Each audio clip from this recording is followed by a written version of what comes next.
Hello, new state officer team. First of all, congratulations. This is a huge deal, and I'm sure that you've been working super hard to get to this point, and you're going to have so much fun as a state officer, but it's also a lot of work, but it's certainly rewarding in the end. This is about to be a very hectic year, though, so just be ready, especially for you seniors. You're getting ready to do a lot of transitioning in your own life, and this will just be another one of those. So I'm supposed to give you a few tips on being a state officer, and the first one that I have to say is check and double check. And this could mean either check and double check what responsibilities you have that month, or check and double check just for understanding, like with Jan or with your advisors or even with your team members, because some of your meetings will be like 5 or 6 hours long, and you might get things written down like for a committee, but you may not specifically assign like what everybody is supposed to do. So you just need to make sure to check and double check exactly what your own responsibilities are, and make sure that your team members understand what their responsibilities are as well, because it just makes everything run so much smoother, and that way you don't have any mess ups.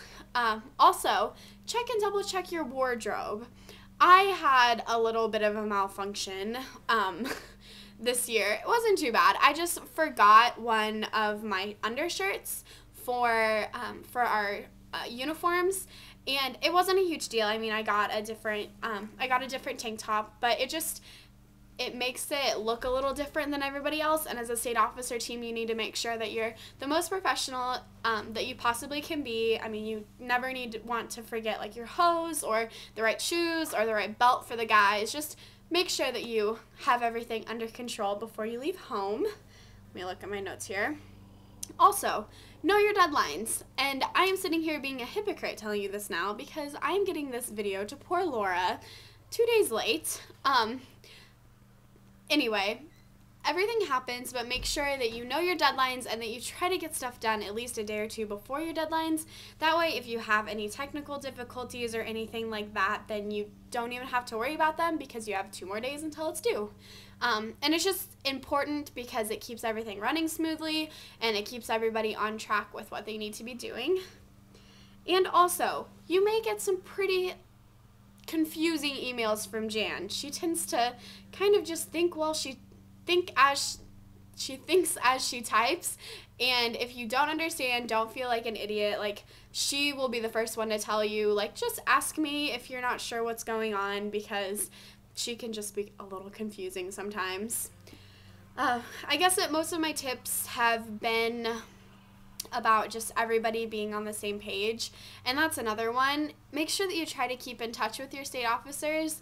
We have a Facebook thread, and that has worked very well since the beginning. It's just easy because everybody gets on there and they are always checking it, and it just keeps everybody in touch, because you may be 400 miles away from one of your team members. I mean, we're all spread across Nebraska, and we don't always necessarily get together very often, because it's expensive, and people have other stuff that's going on. So just keep in touch, check and double check all of your deadlines, and most importantly, just have fun. This will be a fun year, but just make sure that you're doing all the work that you need to. So good luck and congratulations, and I'll be probably helping you next year, as I'm going to UNL. So alrighty guys, see you later.